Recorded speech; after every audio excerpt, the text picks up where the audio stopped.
Hello and welcome to the Not So Silent Film Podcast with me, Rosie.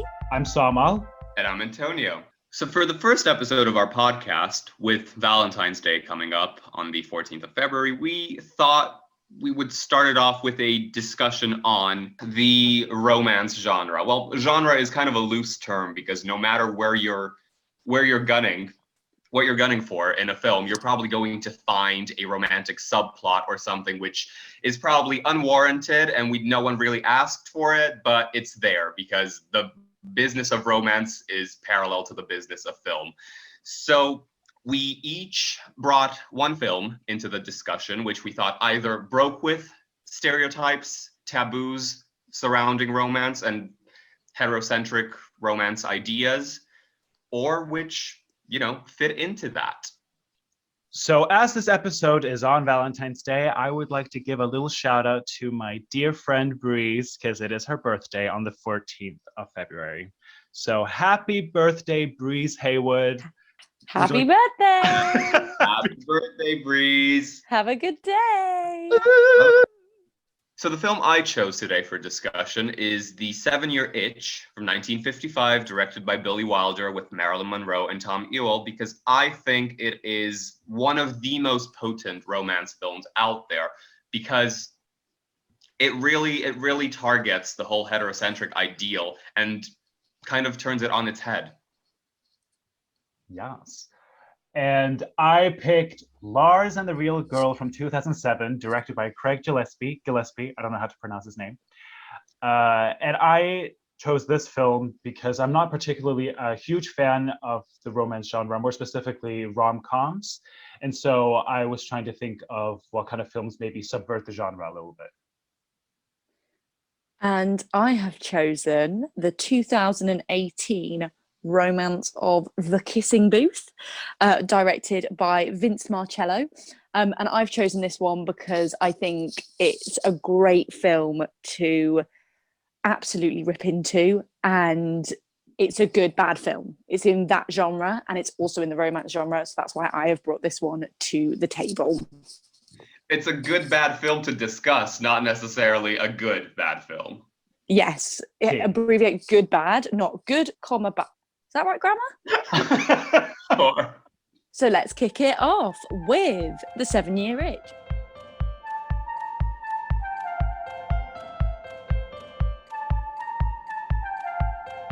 So what is The 7-Year Itch, aside from a social critique, is at its simplest form, plot-wise, it is set in New York in the summer, and it analyzes the phenomenon where wives are sent away for the summer on vacation, where men stay in the city to work and grind, which is very much the familist heterocentric ideal. Not very creative there. But what makes it very special is that this guy supposedly finds a girl that he's very interested in order to have an affair with during the summer, while his wife is away. How that progresses, find out here. And Wait to find out. Also, she's portrayed by Marilyn Monroe, who is gorgeous and stunning all the way through, and like all the looks she serves are admirable, and I drooled. No, I'm just kidding. Gross. But she's everything. Okay. Okay. Well, here's the thing. Since I recommended the film, I would love to hear your guys' opinion on it. So, what did you think about it, Rosie? Do you maybe want to go first? Yeah, I really enjoyed it. And I will say, as you guys know, I don't really watch a lot of older films. It's not really my style, but I really, really liked it. I thought it was really, I wrote down whimsical, but I'm not sure that's the right word. Because the thing was, as I was watching it, it's not what I'd expect it to be at all. I didn't research it or anything. I didn't look into it. I just put it on. And this is going to sound bad, but it was a lot funnier than I thought it'd be, because a lot of the time, again, this is in my head, I always think like the older films aren't as funny, but I did think it was a really funny film. And I, like you say, with the romance side of it, I thought it was done in a really different way, in the fact I liked how he was talking to himself pretty much the whole way through. And there was, without spoiling anything, the bit where Marilyn Monroe was also talking to herself. and it just made that trope, would you call it? I guess. I feel like made it a lot funnier to me. Yeah. Yeah. I do have a question about that though, because he talks to himself basically throughout the entire film, and Correct. the reason for that is that, like, is it because it's based on a play? Yeah. Yes and Oh. no. Yes and no. In the functional aspect, I do think when approaching the 7-year itch, you have to know, yes, this was a Broadway play, not a musical, a play. So the theatrical aspects of it did definitely translate into the film and kind of do feed into the whole restricted narrative, limited location, limited characters stuff. Mhm. But you have to kind of think of it at a symbolic rate as well. So what does that actually mean for the film? The fact that he's talking to himself, you know? Because Exactly. whilst like a lot of the times with smarter like films that do kind of try to think about the bigger picture, it does blend functionality with the aesthetics, you know, and that's what I love about the 7-year itch. So you have to kind of think of at a bigger level, you know, what it does kind of stylistically and psychologically, I guess. I was just going to say, I didn't know that it was a play, and now that you've said it, makes sense. it connects a lot more for me in Yeah, that kind of sense. I think, hopefully without spoiling too much, my personal theory, and I think a lot of theories surrounding this, is something that Lars and the Real Girl also treats, and it is delusion. A lot of the film actually revolves around this man's delusions of grandeur and like his self being, trying to masculinize himself. Is that the word? Trying to propose himself as the masculine ideal in a society that has basically kind of clipped his wings, when that's in fact not really it, because it set out masculine standards that then could not be followed through. We know the age-old story, but basically Marilyn Monroe appears like she doesn't even get a name. She appears as his delusion. She's nothing in this film but an object of his affection, so that he can make up this story in his mind on how he's cheating on his wife because he's such an irresistible stud. And I think that's incredible, because this whole film knows exactly what it's doing, and it is making a joke out of masculinity and just hypersexuality. Sorry, I will let you guys talk about this a bit more. I did my dissertation on this. I love this film.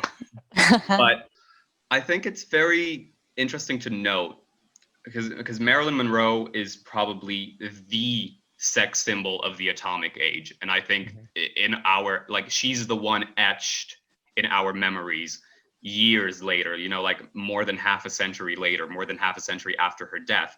And so choosing her as the feminine ideal that your average Joe, as he's described in the beginning of the film, is striving towards, was very smart, because essentially she just fits this context very well, because the film itself is larger than life. Because of its satire, it does some things stylistically to focus on, to fit into this whole CinemaScope craze, you know, the widescreen, the larger than life 1950s, you know, everything is souped up, like the book titles. It's no longer Man in the Unconscious, it's Of Sex and Violence. It's no longer Little Women, it's Young Girls in a Dormitory or something like that. Stupid stuff like that. She fits very well within that ideal of too much, of excess, you know. When she appears at the balcony, she's naked except for being surrounded by flowers, and that plays into religious imagery. And I thought, how kitsch and how cool, you know. It's just amazing that she appears as kind of like this icon, kind of this iconic image of the Virgin Mary, of Eve, you know, essentially the first woman. And it's so obvious that it's just a figment of his imagination. Anyone else on the 7-year itch? Any takers? I also wanted to say, again, not spoiling it, but just say kind of one of my favorite parts of it was those melodramatic flashbacks. I kind of, in abbreviations. Yeah. Like in his imagination. His imagination, yeah.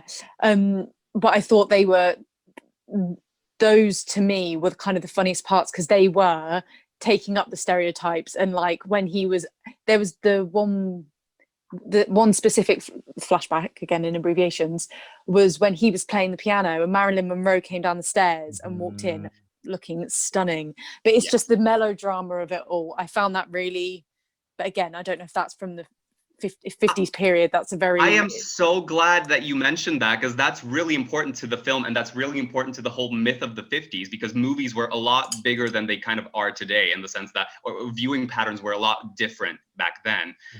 And films specifically had a lot of melodramatic tinges. So a lot of the hyper-masculine ideals that we see in The 7-Year Itch develop within the main character kind of stem from his consumption of movies and from his movie going, because all of those flashbacks that you mentioned are actually references to specific genres of film. Either like the scene at the piano references melodrama, specifically Douglas Sirk films were like Written on the Wind. We watched that in first year at university. And my favorite flashback is the one on the beach, because that's the one that references a specific film, which is From Here to Eternity, which came out 2 years earlier, which has Burt Lancaster and Deborah Kerr kissing on the beach. But it's very funny because in this case, he is passive. In all of his flashbacks, he is passive and the woman takes an active role. Whereas in the original movie, it is Burt Lancaster that plays the gallant officer who seduces the wife of another officer or whatever. I don't know military ranks, can you tell? But that happens. It works to kind of make himself the just husband that would never cheat on his wife, even being spoon-fed the opportunity. So kind of making himself out as the good guy, but it also works as kind of an indicator of what the reality behind the fantasy is, because he thinks of himself as an amazingly potent man that women just, fall at his feet. And he's not really that. So anything you guys want to add? Because I have spoken a lot about The 7-Year Itch. As you can tell, I'm very excited about it. So mine's not very, but something I did write about was how I found, again, this is probably me overthinking the whole 50s thing, but something I noticed was the fact that he's 38 and she's 22. And and that's probably a very 50s thing. But to me, when I was kind of watching it, it was like the whole idea, because she came across very innocent and naive and everything. And it was the whole younger, innocent girl. But I guess, again, it is praying. It was. It is once again the heteronormative ideal that he's projecting, because that whole stereotype, which is disgusting, that men don't want smart girls. Yeah. That is a stereotype. And this film kind of addresses that, but also takes kind of a stand against it, because it makes the whole point very clear. Why doesn't a man like a smart girl? Because he's made himself out to seem smarter than he actually is. And he cannot keep that facade up with someone who will outsmart him. So just to keep in the heteronormative dynamic, something that has been implied for centuries now, that of male superiority and all of that, that's the catalyst for misogyny. Obviously, I said something very basic and generic just now, but that's kind of like what this film treats with that. That's why Marilyn Monroe, her character, was such a good choice, because essentially what she's doing is she's playing a melange, I don't know, like a blend of all of her characters up to this point, which have been dumb blonde stereotype, and this is her best role. I think, her best comedic role. She has better dramatic roles, but her best comedic role, because this is kind of taking all of those stereotypes that the studio heads have put onto her as being a dumb blonde and just kind of debunking them and thinking, why is this in place? I do want to say, I wrote that as well, that this film sort of functions as a critique of Marilyn's image in the 50s as well, because it does very much, because you saying as well that, or Rosie, you said this, that she was very innocent and naive. Not only that, as we've talked about now with men not wanting smart women, she's coming across extremely dumb, really, really fucking dumb, whilst being innocent, naive, and also so hypersexualized. Everything, every single goddamn movement she does is super sexy. Again, and I love it. I love it. But that's the point. I know. What I love. Go ahead, Rosie.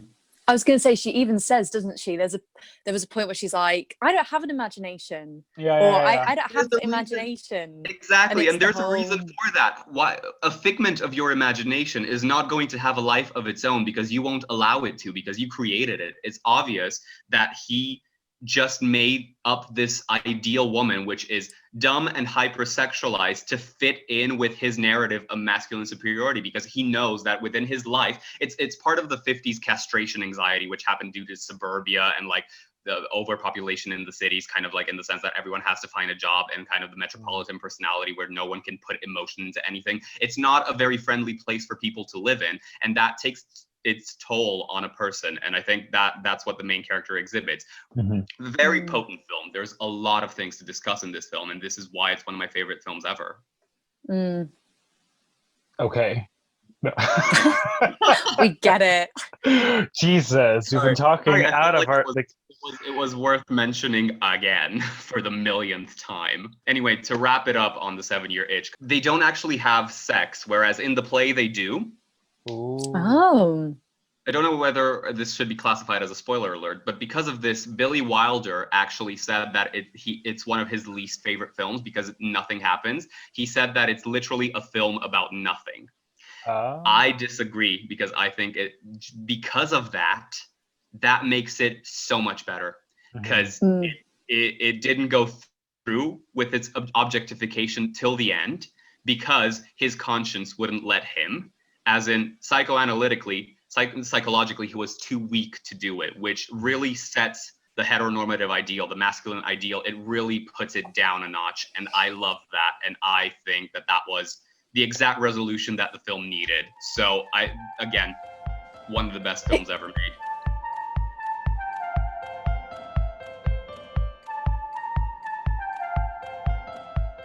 So my pick for this theme was Lars and the Real Girl, which is about the character Lars Lindstrom, who, putting it shortly, falls in love with a sex doll. Right? Does that sound intriguing? I hope it does. We've all been there. We've all been there. No, but I did want to start off by asking what you guys thought about it. Rosie. I'll just start by saying it's not what I expected at all. No, right. Because again, for this one as well, I didn't search anything.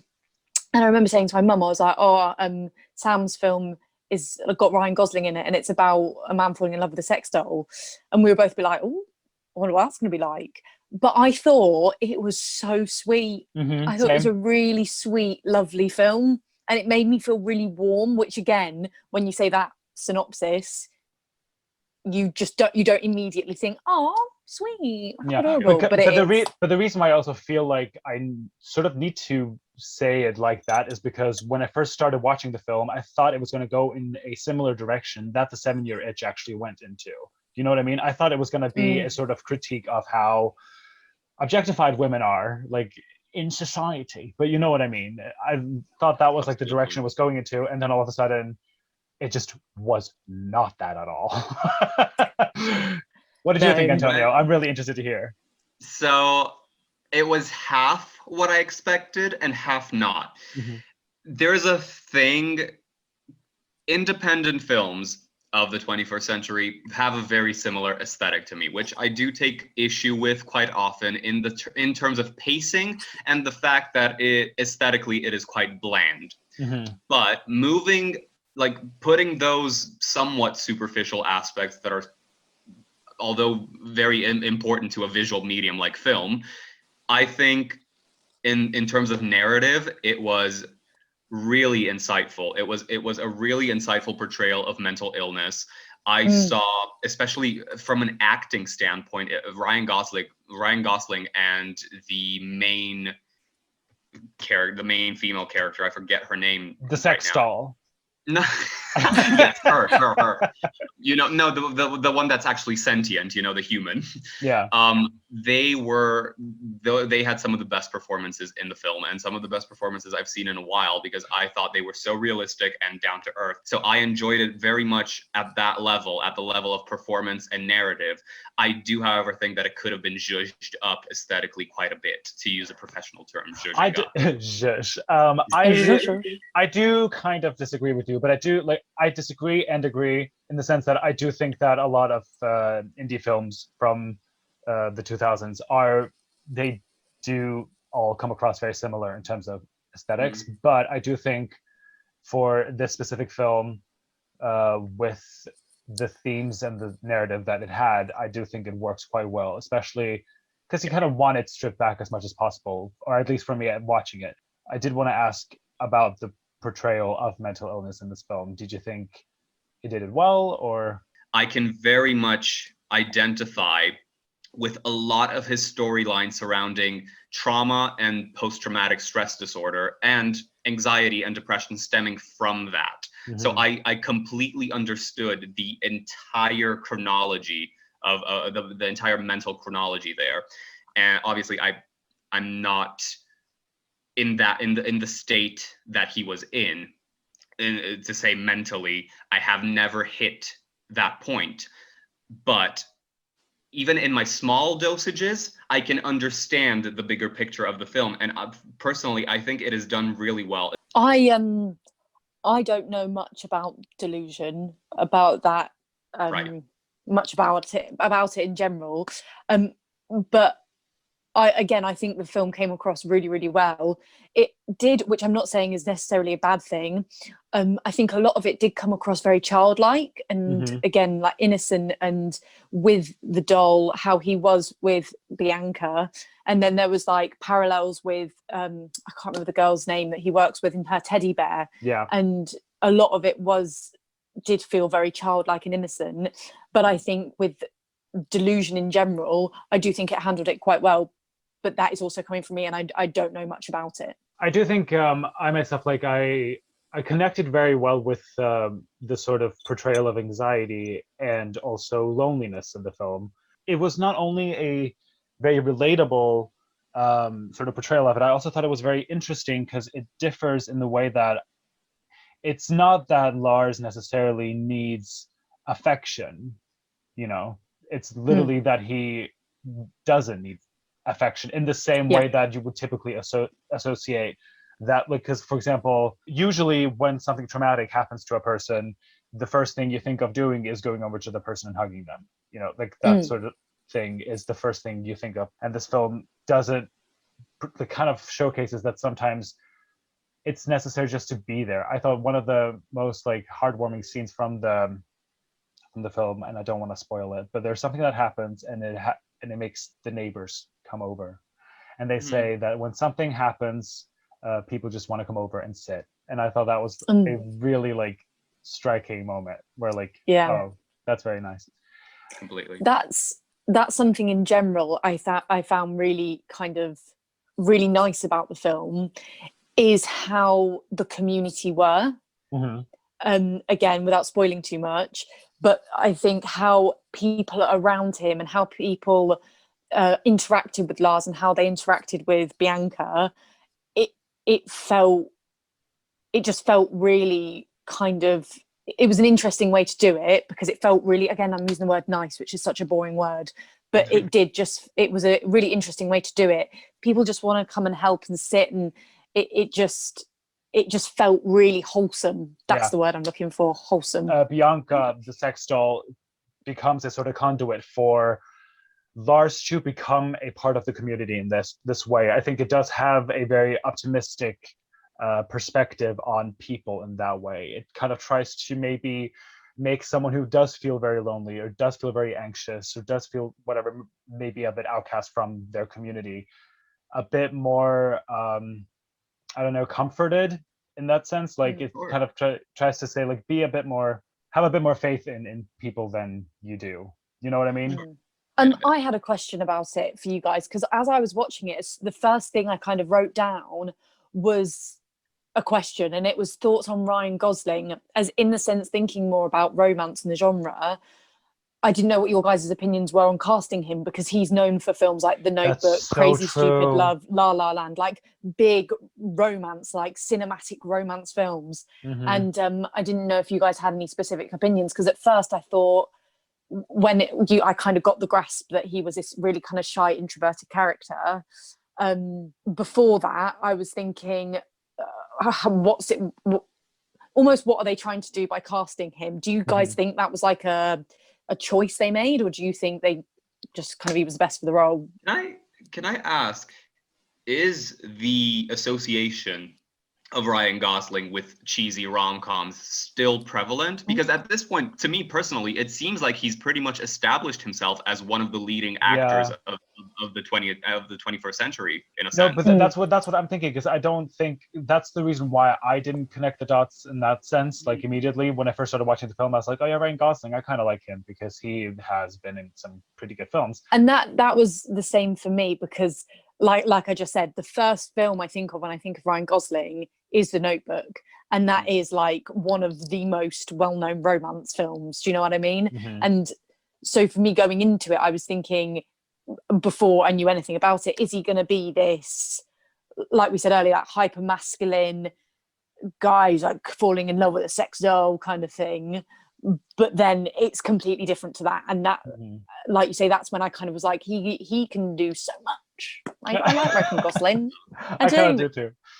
On the whole teddy bear thing, also just with Lars having a very like childlike quality about him, I did want to ask, because I remember watching it, I did feel like I had a sort of point to make about that, but I can't remember it now. Do you think that there was any sort of reason why the two of them especially were this, they almost acted like children? I was just about to say, because I thought the exact same. Like the majority of my notes are saying how it did feel very innocent and childlike. Like even like they went bowling, the teddy bear, he was reading Bianca bedtime stories, like stuff like that. And it did feel very kind of, but then I kind of agree, I didn't really know.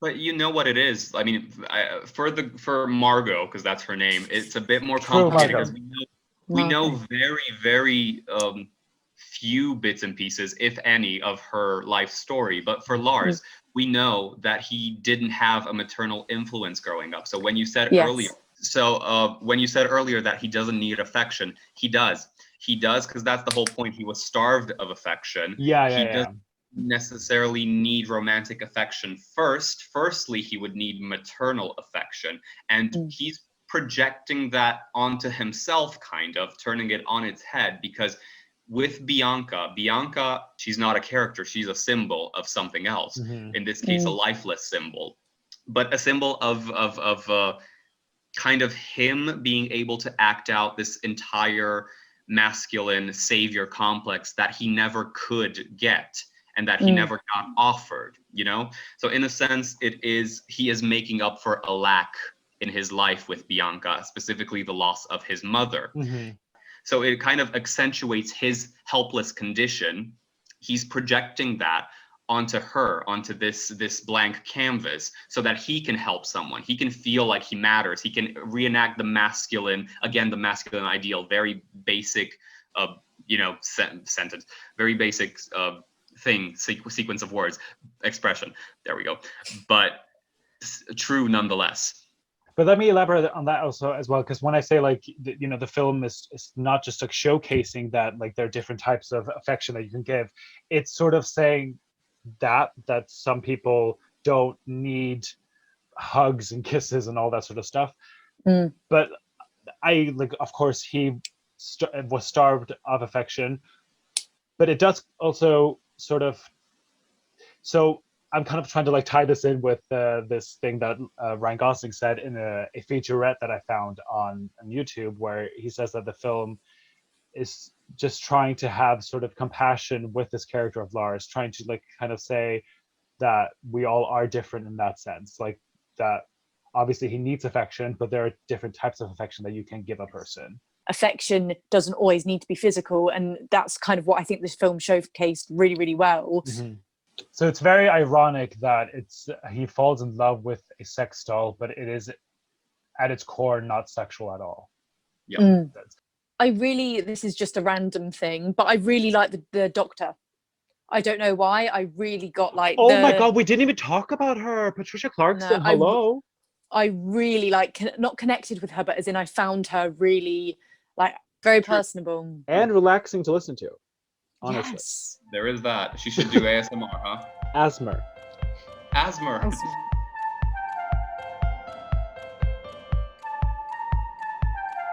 No, so my film was The Kissing Booth. I'd like to put out there, first and foremost, is a statement of I do not like this film. It angers me, physically angers me. And when I was watching it, I watched it literally just before this call, and I'm sat there going, it's making me physically wretched, it's making me turn inside out and cringe. Also, can I just say something? And this is something I feel like Antonio's going to roll his eyes, but that's okay. I need to say this for anyone, if anyone's listening, and you really enjoyed the film. I'm just letting you know that is okay. That's completely fine. Film is subjective, and we are just sharing our opinions, which just so happened to be that we absolutely hated this film. Just because we're shitting on it doesn't mean. I mean, like it was. It won a Teen Choice Award. Of course it did. That doesn't say much. Yeah, of course it did. So brief synopsis. A girl called Elle and her best friend Lee have been best friends forever by a riveting 2-minute montage where you see their whole entire life. Mm-hmm. And the synopsis on IMDb says that it's about Lee and Elle, and something magical happens at a kissing booth. But I think you kind of need to say what happens. And basically, do you think that's a spoiler? No. Basically, I think everyone's going to know anyway, but Elle gets with Lee's brother, which is not cool and doesn't go well. But yeah, that's the brief synopsis. What did you guys... I want your thoughts. What did you think?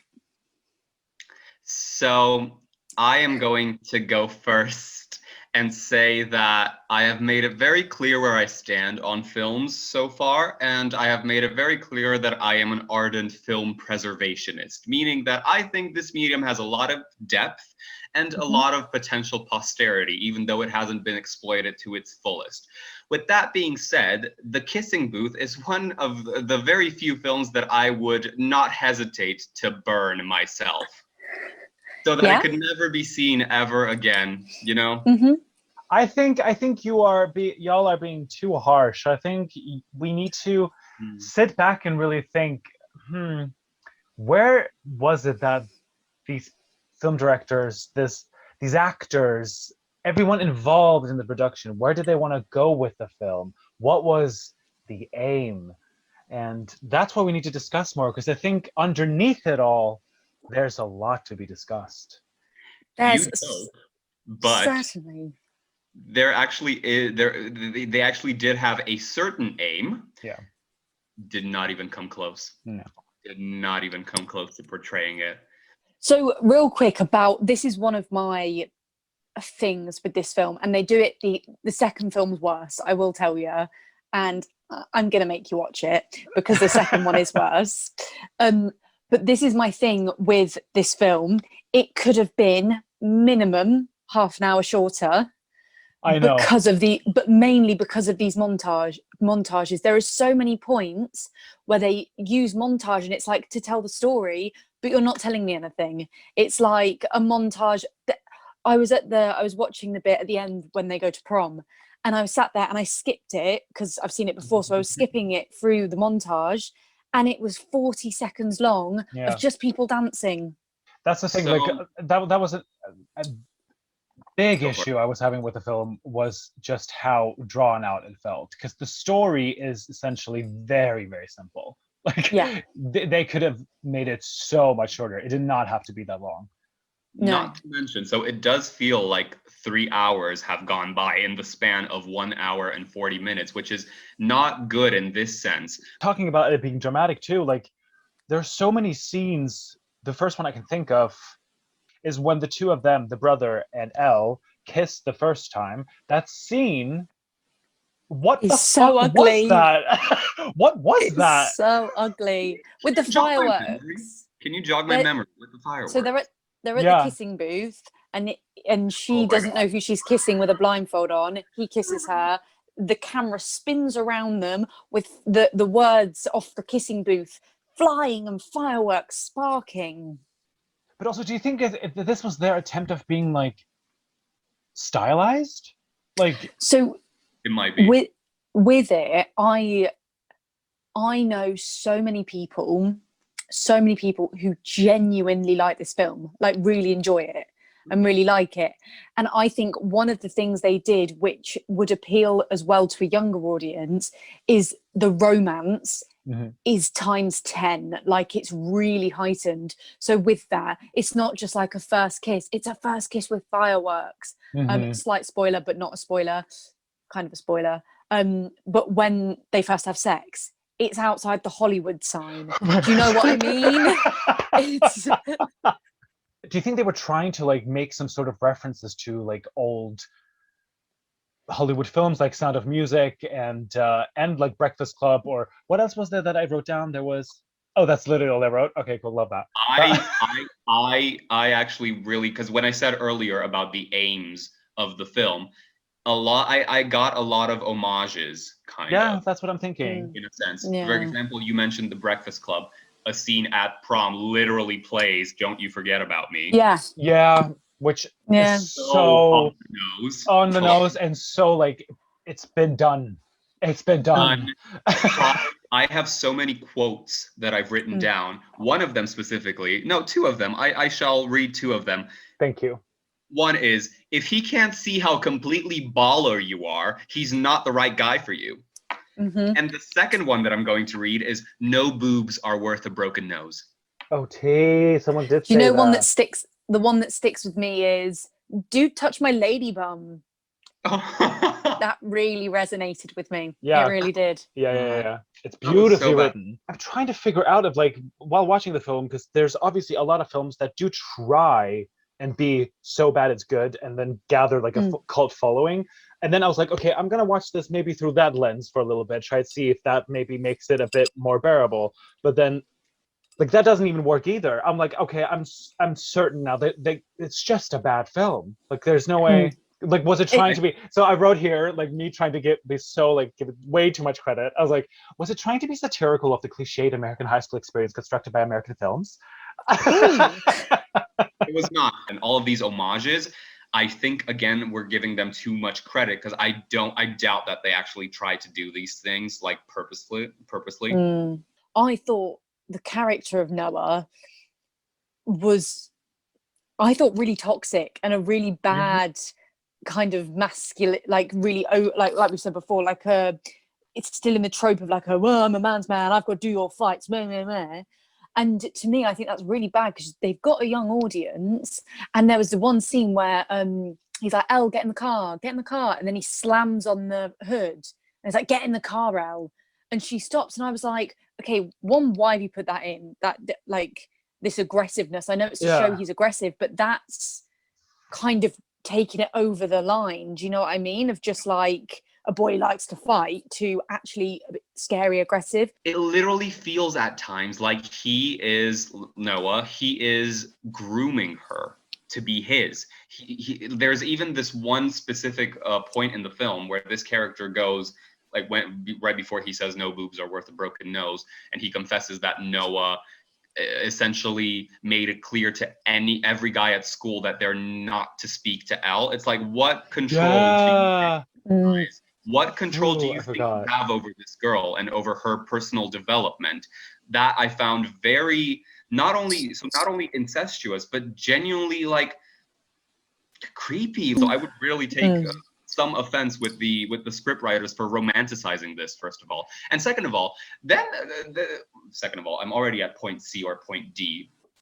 There are two scenes in which this underage girl, not Joey King is not underage anymore, but her character is, strips older guys. I literally wrote down like emphasis on Elle and nudity. There's so many scenes, like the first half of the film, where she's like getting nude, or like, you know, stripping, or then her butt is showing, and I'm like, why is there such an emphasis on this specific thing? And like her, like Lee goes like, have you not noticed how your figure has changed over summer? It's like, what? Are you responsible for that? Like, are you responsible for that. You're not. This is your development, your personal bodily development, your physical development. It shouldn't be made that big of a deal. And I feel like this film doesn't speak against that. This film just condones it. I think it pretends like it's very progressive, but then there are all these things when you actually look into them where you're just like, what? Yeah. I will never get those scenes of this underage girl literally stripping 2 times for like older guys. Yeah. I don't understand. How can you try and say that this is a sort of progressive film that tries to portray a high school experience? Obviously, it's not going for realism, but at the same time, I'm sitting here like, you can't say that you're trying to appeal to a younger audience and not say you're kind of toxic with your representation. So with representation, now this isn't a spoiler, and I will tell you for why. In the next film, it's so obvious that they felt like they had to boost up the like representation, because in the next film there's a gay storyline. Yeah, I've seen right. that. Yeah, and it literally feels like they're just ticking a box, because you don't know who the characters are, you don't learn anything about them, and they get together, and like there's a moment where they like kiss at the kissing booth, and it's meant to be a really heartfelt moment, but it's like you're just ticking a box to be like, yeah, we've got representation in there, when you haven't. If you're going to do representation, give them a story. Like, do you know what I mean? And I feel like that in the first film is shown as well. They're trying to tick boxes that just aren't there, and it's like, if you're not going to delve into, or if you're not going to at least look a bit further into something, don't put it in. It's not, you don't have to have every single issue in your film, or every single, do you know what I mean? You don't have to have everything in there. It's redundant because it doesn't add anything to the conversation, and it doesn't really add that much visibility when you can't really put your finger on what is actually going on. It's funny that you mentioned the same-sex couple in the second film, because I don't know if you guys have noticed, because it was a blink or you might miss it, but they had a same-sex couple in this film as well. So there's the 2 gay characters that like get together in the second film, they are in the first film. Oh, so they're just expanded upon. I guess. Literally, I was like, they showed up in the first film. I was about to ask you because I thought I'd made that up. But like, I saw it and I was like, why was that included? They were literally blink or you might miss them. Yeah. Because they were once in the beginning, it was hinted because one of them winked at the other at the kissing booth. And then they got together at prom, I think it was. It was so fleeting that it didn't even make sense. Like, those characters were not important enough to get that storyline, and you can sort of see as a viewer that it's just there to be there to, again, like you said, tick a box, especially when the kissing booth, and this I take offense, I am very offended by, the kissing booth itself is such, like, it conforms to such heterocentric, like heteronormative ideals. I literally thought about that. Not only do they have a boy and a girl, no, they didn't stop there. They go out of their way to say, this one is for the boys and this one is for the girls. Well, that's very interesting for a film that considers it necessary to have a same-sex couple in the background that it never does anything with. How progressive. Yeah. Oh my God. I literally thought that too. Yeah, that's true. Y'all, I gotta give credit where credit is due. I did chuckle at one point. And you want to know what? And you want to know what line it was? It was it was the OMG girls saying, "Now that we're BFFs, you can call us bitches." And I was like, "Yes, you may. Call me bitch, please." And I also don't like that they were trying to like. And this might just be like a bit blah, but in terms of the main characters, Lee and Elle, I'm so like. You're trying to make them out to be like sort of like quirky, they don't really fit in, but it's like, bitch, they are basically the most popular kids at school. Like, what are you talking about? Like, literally all the high school photos that you saw at the prom were like of them. Also, I did think with the prom, I thought the exact same thing. Like, I thought they were kind of meant to be like all characters, no friends. And then at the prom, they have a tribute to the kissing booth. Yeah, I was like, was that much of a big major moment of the year that you needed to commemorate it? It didn't seem like it. It didn't seem like that even that important to the film, apart from being a momentary gimmick that doesn't really get talked about. So one of the final quotes, sorry for the spoiler, a tiny spoiler alert, but one of the final quotes is, all this happened just because of a kissing booth. No, it didn't. No, it didn't. didn't. It literally didn't. This would have happened one way or another. Yeah. Because Yeah. there's so much tension between them that transpired, and they were very close. This would have been addressed one way or another, and the Mhm. kissing booth was nothing. Like, it wasn't even responsible for that. Okay, real quick, what were your thoughts on the rules? Oh my God. My God. Why haven't we talked about that? Jesus. Honestly. So how many rules do you guys remember? Because I remember rule number 7, which is the cringiest out of them all, and put in at the worst possible time after some of the most dramatic scenes. She's like, rule number 7, your best friend always has to forgive you if you give them ice cream. Yeah. What? So the fact is that they actually wrote these rules when they were 6 years old. What does that say And about their maturity level? What the fuck? No. And they actually gave themselves a good opportunity to talk about that, because she says, and I quote, in the end, she well, I can't find the quote. Oh, she said, "We made up our rules when we were 6." And he goes, "What are you saying?" And that was her perfect moment to go off on a semi-important tangent on how they've grown up and people change, and no one is like a standalone, never-changing stone rock thing. But no, you know what she said instead? She said, "I'm saying I love Noah." Okay. Yeah. Missed the mark. You could have made a point. You could have made the only point that could have been made during this film, and you missed it. Miss out. So stupid. So stupid. But yeah, that film was a roller coaster. A kissing booth, more like I'm kissing you guys with all my love. Aww. Aww.